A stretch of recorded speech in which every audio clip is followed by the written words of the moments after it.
तो आज के क्लास में हम जो है सुधा कल्पम के विषय में बात करेंगे।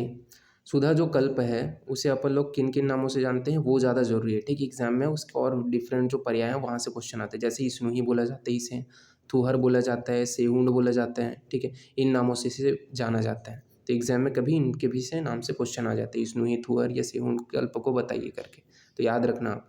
बात करते हैं इसके पर्याय के विषय में। तो इसे स्नूक बोला जाता है, इसके अलावा निस्त्रीशपत्रक बोला जाता है, इसके अलावा सुधा, नंदा तथा गुड़, ये क्या है आपके स्नूही के पर्याय हैं।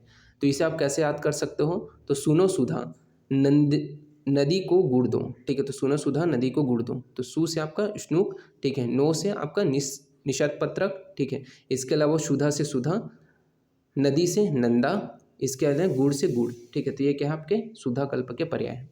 फिर बात करते हैं सुधा कल्प के प्रयोग स्थल के विषय में। तो कहाँ कहाँ पे अपन लोग जो है सुधा जो कल्प है या स्नूही का जो कल्प है उसका प्रयोग कर सकते हैं। तो पांडु रोग में अपन प्रयोग कर सकते हैं, उदर रोग में प्रयोग कर सकते हैं, गुल्म रोग में प्रयोग कर सकते हैं, कुष्ठ रोग में प्रयोग कर सकते हैं, तथा दूषी विष से पीड़ित रोगी में, शोथ रोगों में यानी स्वेलिंग हो गई है, मधुमेह रोग में तथा मानसिक विकार से पीड़ित रोगियों में अपन इसका प्रयोग कर सकते हैं। तो इसके प्रयोग स्थल को आप कैसे याद कर सकते हो, तो इसका भी एक ट्रिक है। क्या बोले हैं ट्रिक में, तो यूके के जो डीएसपी हैं वो पबजी खेलते हैं, ठीक है। तो यूके के जो डीएसपी हैं वो पबजी खेलते हैं। तो यू से उदर रोग हो गया, के से कुष्ठ रोग हो गया, ठीक है। डी से आपका दूषी विष हो गया, फिर एस से आपका शोथ हो गया और पी से प्रमेह हो गया। फिर पबजी, तो पी से पांडु रोग और यू से उन्माद, फिर बी से आपका बलवान रोगी और जी से गुल्म, ठीक है। तो ये ट्रिक करके आप जो है प्रयोग स्थल को याद कर सकते हो। देन बात करते हैं स्नूही की तीक्ष्णता के विषय में। तो बोला गया है स्नूही जो होते हैं तीक्ष्णतम विरेचक द्रव्य होते हैं। इसके अलावा यहाँ दोषों के समुदाय का शीघ्र ही भेदन करने वाला होता है। जो दोष होते हैं उनके समुदाय का शीघ्र भेदन करते हैं। किंतु यदि इसका प्रयोग समुचित रूप से ना किया जाए अर्थात बिगड़ गया तो अधिक कष्टदायक होते हैं, ठीक है। तो ये क्या है, अगर समुचित रूप से अगर प्रयोग नहीं करते हैं आप सुधा कल्प का तो ये क्या है, अत्यधिक कष्टदायक भी होता है। ये यहाँ पे आपका बताया गया।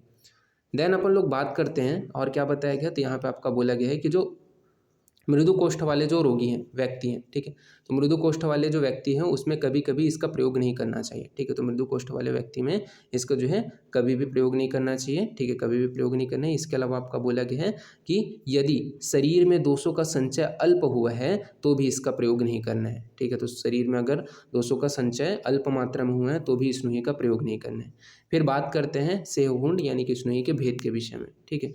तो यहाँ पे आपका बोला गया अधिक कांटे वाला और एक होता है कम कांटे वाला, ठीक है। तो एक आपका बहुत ज़्यादा कांटे होंगे, एक स्नूही ऐसा होगा जिसमें बहुत कांटे होंगे, एक होगा आपका कम कांटे वाले होंगे। तो जो अधिक कांटे वाला रहेगा उसे क्या है, श्रेष्ठ बोला गया है और वो बहुत तीक्ष्ण होता है, ठीक है।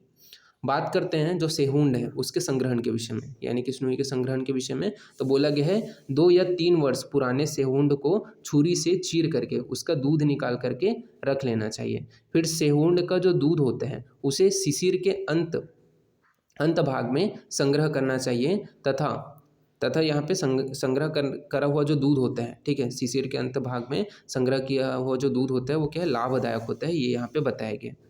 फिर बात करते हैं सेहुंड की शुद्धि के विषय में। तो यहाँ पे आपका बोला गया है कि बिल्व पंचमूल, ठीक है, बड़ी कटेरी या फिर आपका भटकटैया, इनमें से किसी एक द्रव्य के साथ में उसका क्वाद बना करके समान मात्रा में सेहुंड दूध को मिला देते हैं और उसे आग पर चढ़ा करके धीरे धीरे जो है सुखा लिया जाता है, ठीक है। आग पे चढ़ाएंगे फिर धीरे धीरे पाक करेंगे, फिर जब सूख जाते हैं, ठीक है, सूख जाते हैं उसके बाद में यहाँ पे सूखा हुआ जो दूध होता है उसको 1 कोल की मात्रा में लेकर के छोटे बेर के बराबर मात्रा में लेना है, ठीक है। तो 1 कोल की मात्रा में लेकर के अर्थात छोटे बेर के बराबर मात्रा में लेना है, ठीक है। 1 कोल की मात्रा में लेना है और उसमें सवीरा, तुशोदक, बेर का स्वरस, इसके अलावा आंवला का शुदा, दही का पानी तथा बिजौर नींबू के रस को मिला करके विरेचनार्थ रोगी को पिलाना है, ठीक है। तो ये क्या है आपका बताया गया है कैसे करके शुद्धि करना है और उसको प्रयोग करना है। फिर बात करते हैं स्नूही चूर्ण के प्रयोग के विषय में। तो स्नूही चूर्ण का कहाँ कहाँ पे प्रयोग किया जाता है, ठीक है, मतलब उसका प्रयोग कैसे करेंगे, ठीक है। तो प्रयोग के विषय में बताया गया है कि मातला, स्वर्ण छिड़ी का जड़, इसके अलावा श्यामा आदि 9 जो द्रव्य हैं, 9 औषध जो द्रव्य हैं तो उनके नाम बताए गए। 9 औषध द्रव्य कौन से हैं, तो सफ़ेद निशोध हो गया, काली निशोध हो गया, अमलतास हो गया, तिलवक हो गया, सेहुंड हो गया, सप्तला हो गया, ठीक है, संकिनी हो गया, दंती, द्रवंती, इसके अलावा आपका ये हो गया टोटल 9 औषधि, ठीक है। में से सप्तला और सेहुंड को छोड़ करके, इनमें से भी आपका सप्तला और सेहुंड को छोड़ करके 7 औषधियों को सप्तला और सेहुंड को छोड़ करके जो 7 औषधियाँ हैं, ठीक है, उनको क्या करना है, तो उनके विषय में यहाँ पे आपका बताया गया है कि उनका जो प्रयोग है, उनका जो है प्रयोग प्रमुख रूप से अपने को करना है, ठीक है। उनका जो है प्रमुख रूप से जो है प्रयोग किया जाता है।